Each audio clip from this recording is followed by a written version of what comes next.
Hello, good morning mga kalangga. Hello. Kumusta mga langga? Ngayong buntag karatuntanan no? So, yung nakita nyo po, basta pa po ang ating hair. At kung napapansin nyo po mga kalangga, iba po yung boses natin ngayon. Para tayong ngungo. Kasi nga po, masama ang ating pakiramdam, no? Hindi po ako nakaligo ng 2 days yata mga kalangga. So ito yung unang ligo ko. Simula nung nilagnat ako. Nilagnat ako ng bonggang-bongga. Kasi po, ewan ko, parang naabunan yata ako nung mga nakaraang araw mga kalangga, no? Yeah, mahirap talaga magkasakit mga kalangga. Eh, nasakto pa, nagkasakit ako, wala na dito si mama. Mahirap talaga mga kalangga.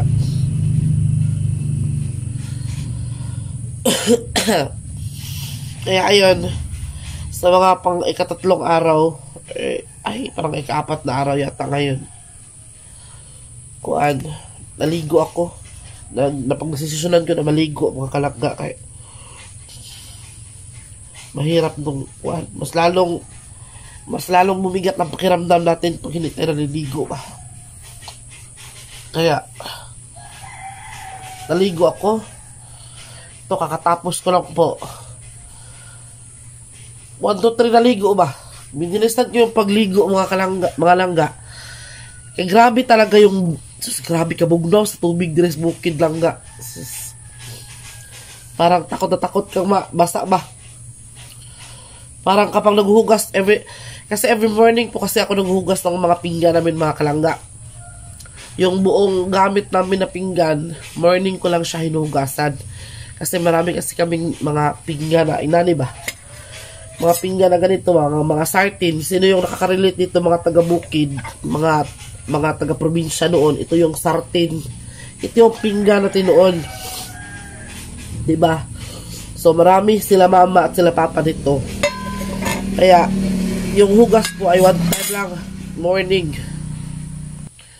Yung hugas ko mga kalangga, every morning lang talaga. So, yung buong hugasin namin mula tanghali hanggang gabi, sa umaga ko na lang po hinuhugasan para isang hugasan na pa. Para hindi access sa tubig. Hindi naman po masyadong madami yung hugasin namin kasi kami lang naman po. No, lalo na ngayon, kami na lang pong 3 ulit. So, wala. Pero nung nandito pa sila mama nun, pagkatapos kumain talaga ay naghugas kami ng pinggan kasi marami kami nun eh. Ngayon kami na lang 3, back to normal na naman mga kalangga. Pasensya na po talaga kayo sa aking boses kay para talaga tayong ngungo, no? Pero mahirap naman po kung hindi tayo mag-vlog ba. Kasi mas lalo tayong lulubog talaga. Wala talaga tayong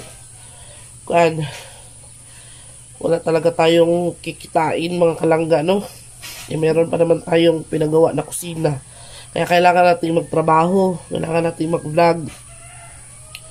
Kahit para na tayong ngungo, baka naman sabihin na naman ninyo, Hana, ba't nag-vlog ka pa? Hindi ka naman, hindi ka naman masyado makapagsalita niyan. Okay lang yun mga kalangga. Mahirap, mas okay na ako ngayon kasi nakapagsalita na ako noong mga nakarang araw talagang umaganon lang ako kasi sakit ang lalamunan ko. Tapos inubo pa ako mga kalangga, inuubo pa ako. Kaya yon, mahirap talagang mag-vlog noong mga nakarang araw. Kaya napapansin nyo, wala tayong vlog no this past few days. Yung last lang, yung nung nag-vlog ako na yung board ba sa hapon. Yun na yung last kasi pagkatapos nun talagang nilagnat ako sa gabi. Kuanjug ko ka nangurog jud ko sa katugnaw ba. Hindi ko alam, siguro dahil sa sama ng pakiramdam ko. Kaya yun, pagkatapos nun mga kahapon, wala talaga akong ibang ginawa. Hindi talaga ako kumilos mga kalangga kasi ang sakit ng katawan ko, ang sama ng pakiramdam ko, tsaka sakit ng ulo ko talaga, as in, grabe. Kaya hindi talaga ako gumalaw. Wala akong kasama, si Sphinx lang. Si Insi kasi umalis kasi may pasahero. mahirap din no na hindi siya mamasada. Wala din kaming pambili ng bigas. Kaya kahit ayaw niya akong iiwan, kailangan talaga kasi wala kaming ibang lalo na ngayon na yung vlog natin ay mahina ba. Kaya yun, ngayon kanina pala pagising ko, suma pala yung pakiramdam ko. Gabi bangon ako ng bangon kasi hindi ako sa sipon ko, hindi ako makahinga. Kaya natulog ako nang nakaupo talaga mga kalangga. Sino yung nakaka-relate? Nakaupo na talaga ako natulog. Kasi kapag humihiga ako mga kalangga, para akong nasusuffocate ba. Yung mga magkabilang ilong ko, malaki naman tong ilong ko eh. Wala talagang hangin na lumalabas kay puro sipon. Isisinga ko. Pagkatapos ko naman suminga, barado na naman. Grabe. Pero uminom na naman ako ng gamot mga kalangga. Huwag po kayong mag-alala mga langga ko. Uminom na po ako ng gamot. At 4 hours ka yung inom ko ng para sa sipon. Tapos yung para sa sakit ng ulo tsaka sa ubo. Diba? Hirap talaga magkasakit. Kaya huwag kayong magkumpiyansa sa mga panahon ngayon. Lalo na ngayon. Kasi kadalasan sa sakit ng mga tao ngayon, ubo lang na at sipon. Kaya yun mga kalangga. Mahirap talaga magkasakit eh. Lalo na kung ikaw lang talaga mag-isa. Ako kahapon, kahit ayaw kong tumayo kasi nga, nalipong ko ba? Makuhaan ko ba? Nahihilo ako pag tumatayo ako. Pero hindi naman ako nakahiga mga kalangga. Nakaupo lang talaga ako dito sa bangko ko. Dito sa aking upuan. Nakaupo lang talaga ako. Pag tumatayo ako mga kalangga, lalo na kapag umiihi. Malipong ko mga kalangga as in, nabuyok sa Tagalog, nalipong eh. Yun nga, ano ba yun? Tagalog Springs, nalipong. Yun nga, parang matutumba ako ba? Nabuyok ko sa amo apang term deres Bisaya, mabuyok ba? Sus, wala ka namang ibang magagawa. Ay wala ka namang kasama, no? Kaya, yun, kabat-kabat na lang para bang katatapos lang, bago lang mag-practice ng lakad ba? Kasi takot naman ako baka matumba ako, no? Baka mabagok yung ulo natin. Ako, delikado. Kaya yun, dahan-dahan na talaga. Sus, kinatanghalian si Sphinx ng hingi ng pagkain. Aguroy, Ginoo ko dolor. Ayoko sana talagang tumayo. Kasi yun. Kasi nahihilo ako. Yun pala, nahihilo ako mga kalangga. Wala naman tayong ibang magawa. Ikawawa naman yung anak natin, no? Hindi natin pakainin. Kaya sumaya na lang ako mga kalangga na dumating na si Insik. Yun. Ay, hirap talaga mga kalangga. Kaya kanina mga kalangga, pag-gising ko, medyo gumaadya na yung pakiramdam ko. Ayun, sinabi ko sa sarili ko, maligo ako ngayon. Tapos inom ako ng gamot pagkatapos kung maligo para hindi na tayo balikan nihilanat at saka ubo talaga ako ng ubo kagabi mga kalangga. Mabuti na lang hindi na siya masyado ngayon nag-uumaga na. Mabuti na lang talaga. Naawa din ako kay Insik kasi tuwing umuubo ako, nagigising man siya. Kaya kasi sinabi ko sa kanya kagabi na huwag ka muna tumabi sa akin. Doon ka muna sa kwarto kasi dito kasi kami sa labas mga kalangga. Ayoko doon sa kwarto kasi parang nasusuffocate ako ba?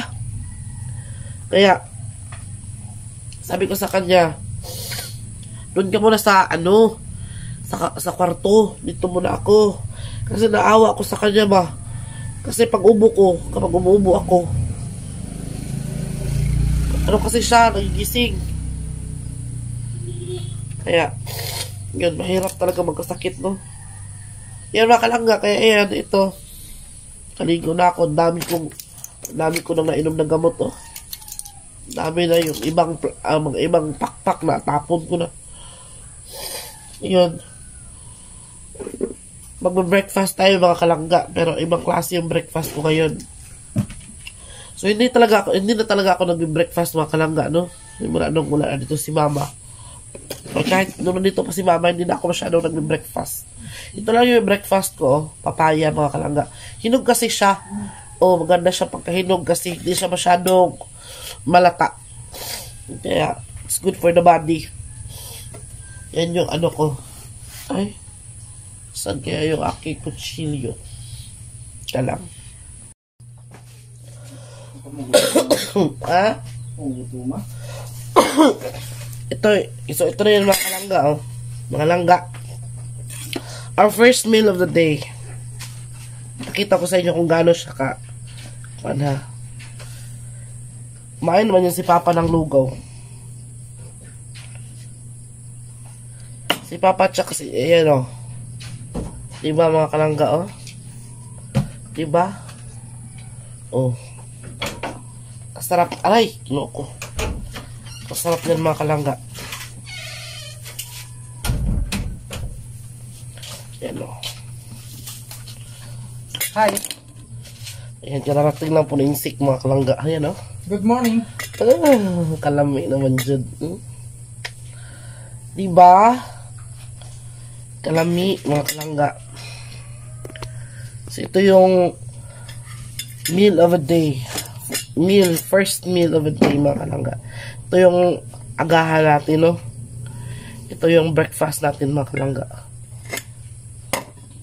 Kuha na natin ng buto. Ng buto-buto.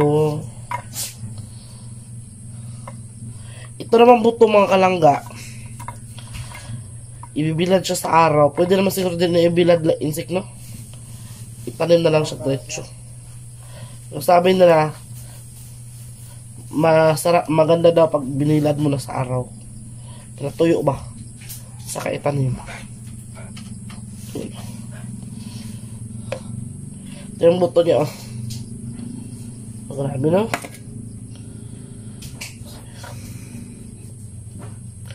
Kain po tayo, mga langga.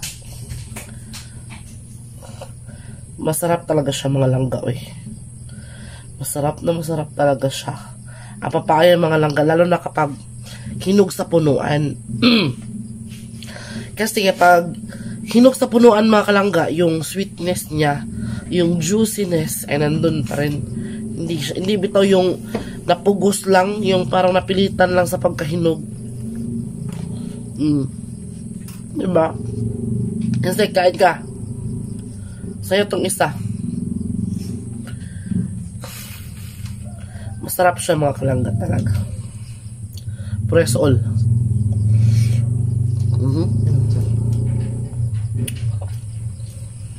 May makakasero? At ito ko na itong duyan. Niya. Pagpatod niya, pura po na yun. Ikaw, pakigutom. Kaon ko dito. Mga kalangga. Sarap.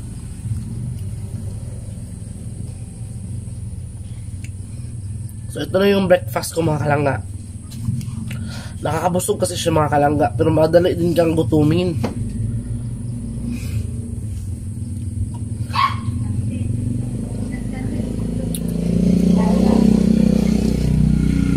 Sana, no? Wala na yung upo natin sa sipon.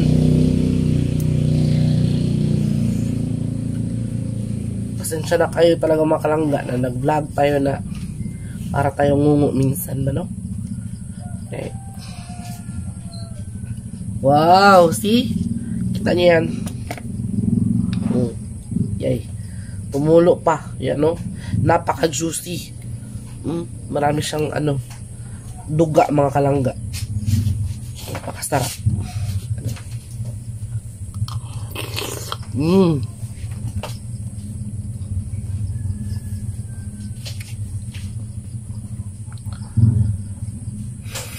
Nandito pa si mama mga kalangga.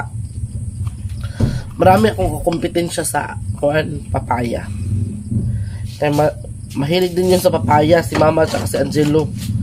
Pero ngayon, nandun na sila sa Bohol. Umuwi na sila sa amin. Alis sila naman. Ingat. Love you. Amping ha. Si Kaya si Isik, umalis na naman mga kalangga. Kasi may pasahero na naman siya. Bibi Nuno. Saba. Ano ba Rambo? Rambo. Umiyak si Space. Kinaikuan. Umiyak si Space mga kalangga. Gusto niya sumama sa daddy niya. Kasi ano, we'll continue. Mabubusog ka talaga mga kalangga. Kahit ito lang yung kinakain mo, mabubusog ka talaga.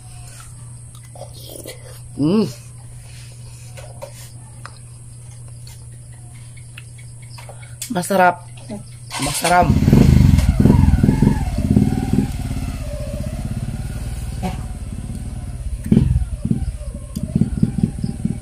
Mga ilang umaga na mga kalangga na ito lang yung kinakain ko sa umaga talaga. Tapos sa tanghali, yun, kumakain ako ng kanin. Tapos sa gabi, lugaw.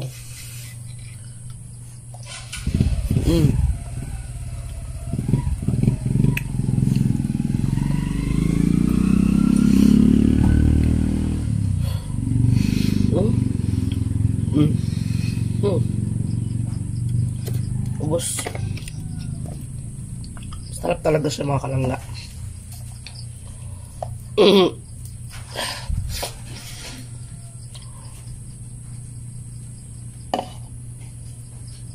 Ito isa na naman, ayaw kumain ni Insik. Si Papa ay ayaw din. Kasi kumain na si Papa ng ano, nag-crave siya ng lugaw na mais mga kalangga. Kaya yun yung breakfast niya. Ito naman yung breakfast ko. Ito lang talaga, promise. Swear. Baby Nono. Space. Ayan o. Ito yung kalahati kanina mga kalangga.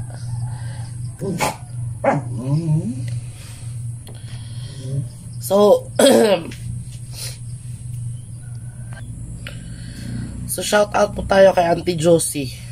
Auntie, alam ko naggusto mo to. Hayaan nyo po pag nakauwi kayo dito sa Pinas.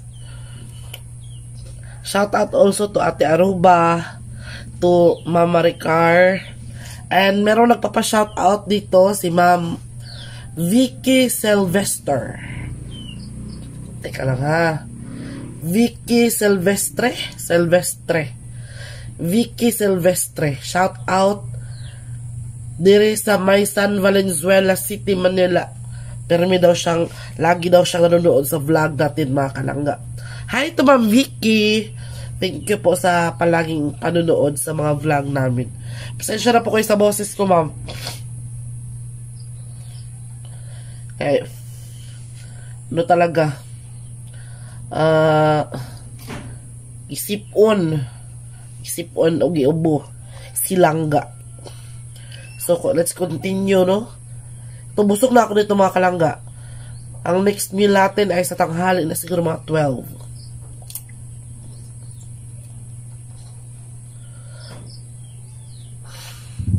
Siguro mga kalangga, abangan nyo yung video ko siguro pag okay na ako. Wala na yung sama ng pakiramdam ko. Nagawa tayo ng, kasi maraming bunga yung papaya ko ngayon. Gagawa tayo ng pickled papaya ba? Kung sa Tagalog, basta Tagalog pa atsarang papaya. So let's eat.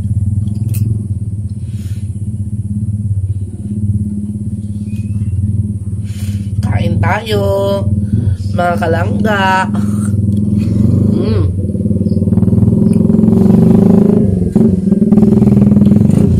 Sarap talaga mga kalangga kapag may tanim ka.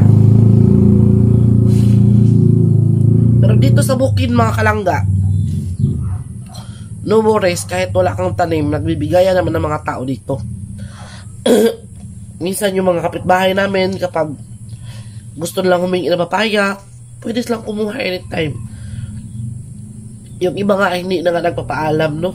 Pero okay rin, no? Magpaalam talaga kahit kampante na tayo, kahit silingan nato, kahit kapitbahay lang natin, magpaalam pa rin tayo, no? Okay?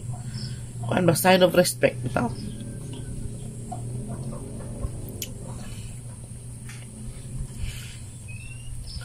Kaon-kaon.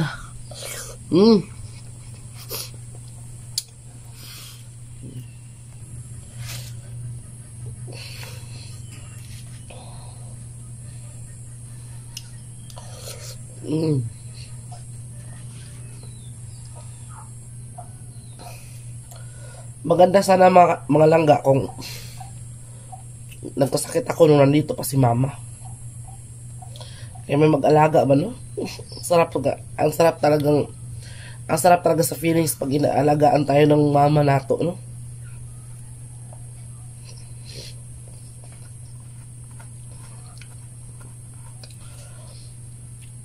Mabilis tayong gagaling. Kasi iba talaga yung alaga ni nanay. Alaga ng mama nato. Nakakagaling.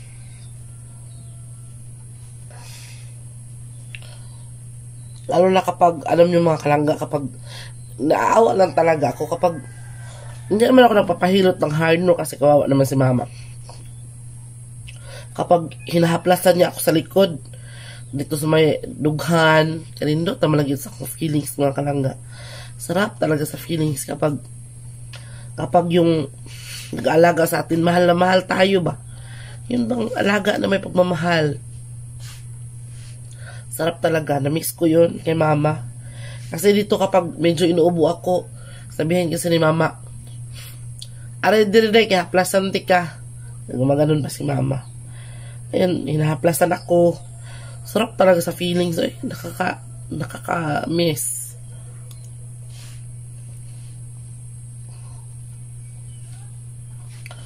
Kaya nasabi ko sa sarili ko mga kalangga, no? Bahala na kung habang buhay ako nagsuporta. Bahala na kung habang buhay ako magtiis na magsuporta sa mama ko. Basta habang buhay ko lang din siyang kasama, no? Pero posible naman yun kasi lahat naman tayo dito sa mundo lumilipas.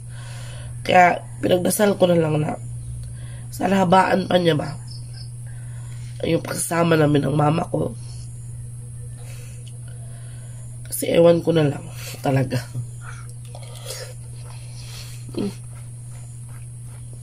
Hindi ko muna iniisip yung mga ganyan kasi mas lalo akong sumasama ang pakiramdam ko.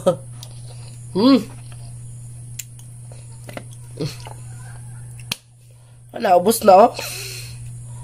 Ito yung kuhan ko mga kalangga. First meal of the day. Ito yung breakfast ko. Breakfast ko yun mga kalangga kasi ano na tayo, no? Hindi na ako masyadong kumakain ng mga kanin mga kalangga. Mga parang 2 linggo na yata. Ewan ko. Pero naglulugaw ako mga kalangga. Yun yung pagkain ko. Lugaw. Tapos meron naman akong ulam. May may paksiw na isda. Kasi para matunawan ako agad. Kasi yung metabolism ko mga kalangga ay napaka-bagal daw. Kaya tumataba tayo. Kasi mabagal daw yung metabolism natin. Kaya yun, kumakain ako yung mga kinakain ko, yung talagang matutunaw agad. Para hindi tayo mahirapan mag-discharge. Mga kalangga. Kaya yun, mga kalangga, sana nabusog din kayo. And uulitin ko, pasensya na po kayo sa boses ko. Pasensya na kayo sa pagmukha ko kasi I'm not feeling well talaga, pero nag-vlog pa rin ako para sa inyo mga kalangga, para naman malaman nyo yung sitwasyon at magkita-kita tayo kasi baka magtaka na naman kayo kung ba't wala na tayong upload. Wala na kaming upload. Baka isipin nyo ang tatamad ng mga taong yan maghanap ng content or mag-upload. Kaya kahit masama pa yung pakiramdam ko mga kalangga, talagang pinipilit ko para sa inyo, para makikita tayo, no? And para malaman nyo din kung ano yung sitwasyon. Sa lahat ng mga kalangga natin dyan all over the world, kasi may mga kalangga tayo na nasa Switzerland, nasa Japan, meron tayong mga kalangga at kainsik na nasa California, nasa Canada, mga iba't iba ba, mga minamahal at mga pinalangga kayo na itong mga OFW. Thank you so much talaga. At yung iba nagme-message na nakakawala daw ng stress yung paligid namin, nakakatulong kami kahit paano. So thank you so much sa kahit konting paraan, makakagaan sa loob ninyo sa mga dinadala nyong problema, kasi hindi talaga madali, mahirap talagang magtrabaho sa ibang bansa. Ako nga noon, hindi abroad yung pinagtrabahoan ko, Cebu lang.